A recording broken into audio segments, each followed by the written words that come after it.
అందరికీ నమస్కారం అండి.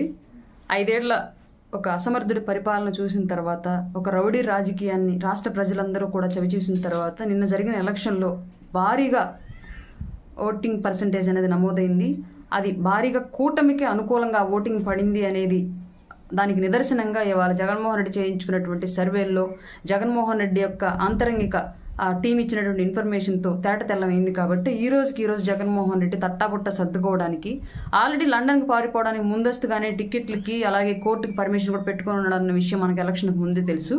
నిన్నటి పోలింగ్ తర్వాత ఈ రోజు ఇప్పటికిప్పుడు జరుగుతున్న ఇంకొక సంఘటన ఏంటి అంటే 6 రకాలైనటువంటి సంక్షేమ పథకాలు ఏవైతే ఫీజు రియంబర్స్మెంట్ కానివ్వండి, విద్యా దీవెన కానివ్వండి, రైతు భరోసా కానివ్వండి, ఇంకా మిగతా ఏవైతే సంక్షేమ పథకాలు 6 రకాల సంక్షేమ పథకాలకు సంబంధించి రాష్ట్ర ప్రభుత్వం నుంచి పేదల అకౌంట్లో పడాల్సినటువంటి 14,000 కోట్ల రూపాయలని జగన్మోహన్ రెడ్డి ఎప్పుడో జనవరిలో బటన్ నొక్కి ఇప్పటి వరకు కూడా అకౌంట్లో డబ్బులు వేయకుండా వివిధ సభలు పెట్టి ప్రతిదానికి ఆసరా పేరుతో సిద్ధం సభ, విద్యా దీవెన పేరుతో సిద్ధం సభ అని చెప్పేసి సభలు పెట్టాడు. కానీ ఒక్కళ్ళకు కూడా అకౌంట్లో డబ్బులు వేయలేదు.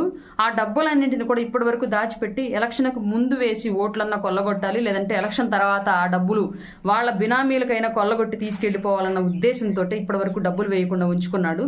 ఈ రోజు 14,000 కోట్ల రూపాయల ప్రజాధనాన్ని అతనికి సంబంధించినటువంటి బినామీలు కాంట్రాక్టర్లు ఎవరైతే చేస్తున్నారో అందరూ కూడా కాదు, రాష్ట్రంలో మళ్ళీ మిగతా చిన్న చితక కాంట్రాక్టర్లకు కాదు, కేవలం అతనికి సంబంధించినటువంటి కాంట్రాక్టర్లకు మాత్రమే ఆ 14,000 కోట్ల రూపాయలు అకౌంట్లో ట్రాన్స్ఫర్ చేసి వాళ్ళ సెటిల్మెంట్లు చేసే ప్రయత్నం చేస్తూ ఉన్నాడు. ఎందుకంటే ఓడిపోబోతున్నాడు, వన్స్ ఫ్లైట్ ఎక్కి ఎగిరిపోతే ఇంక మళ్ళీ ఇండియాకి తిరిగి రాడు. కాబట్టి అతన్ని నమ్మి పనిచేసి లేదంటే అతని వెనకాల ఉన్నటువంటి బినామీలు నష్టపోకూడదన్న ఒకే ఒక దురుద్దేశంతో ఈ డబ్బుల్ని బినామీల ఖాతాలకు ట్రాన్స్ఫర్ చేసే ప్రయత్నం చేస్తున్నాడు జగన్మోహన్ రెడ్డి. ఈ రోజు సిఎస్ అలాగే ఆర్థిక శాఖ అధికారులైనటువంటి రావత్, సత్యనారాయణ గారు కూడా నిబంధనలకు విరుద్ధంగా జగన్మోహన్ రెడ్డితో ఈరోజు మీటింగ్ పెట్టుకుని దానికి సంబంధించిన చర్చలు జరుపుతూ ఉన్నారు.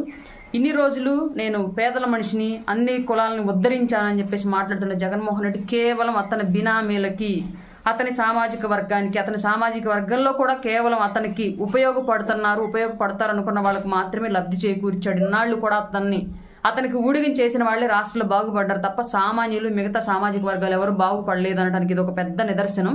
పేదలు పెత్తందారులు, నేను పేదల పక్షాన పోరాడుతున్నానని చెప్పినటువంటి జగన్మోహన్ రెడ్డి వాళ్ళ పేదల నోళ్లు కొట్టి పేదల అకౌంట్లో పడాల్సినటువంటి 14,000 కోట్ల రూపాయలని పెత్తందారుల అకౌంట్లో ట్రాన్స్ఫర్ చేయడానికి ఇప్పుడు మీటింగ్ జరుపుకుంటూ ఉన్నాడు. ఇప్పటికైనా కళ్ళు తెరిచుంటారు ప్రజలను మేము నమ్ముతున్నాము. నిన్నటి వేసిన మీ ఓటింగే దానికి ప్రధానంగా మాకు కనిపించినటువంటి నిదర్శనం. రాబోయే రోజుల్లో కూటమి గెలుపు, అఖండ విజయంతో కూటమి వస్తుందని చెప్పేసి బలంగా నమ్ముతున్నాం. నిన్న జరిగిన ఓటింగ్ సరళిని మేమంతా గమనించిన తర్వాత రాబోయే రోజుల్లో మన కూటమి ప్రభుత్వంలో అందరం ఆర్థికంగా, సామాజికంగా అభివృద్ధి చెంది ముందుకు వెళ్లేలాగా కూటమి కృషి చేస్తుందని చెప్పేసి మాటిస్తూ, ఇట్లాంటి జగన్మోహన్ రెడ్డి లాంటి దొంగని రాష్ట్ర రాజకీయాల నుంచి తరిమి కొట్టినందుకు మీకు అందరికీ కృతజ్ఞతలు. మరొక్కసారి ఇతనికి సంబంధించిన ఎవరు ఈ రాజకీయాలు అడుగు పెట్టకుండా జాగ్రత్త పడాలని చెప్పేసి అందరినీ కోరుకుంటున్నాము. జై జనసేన, జై టీడీపీ, జై బీజేపీ.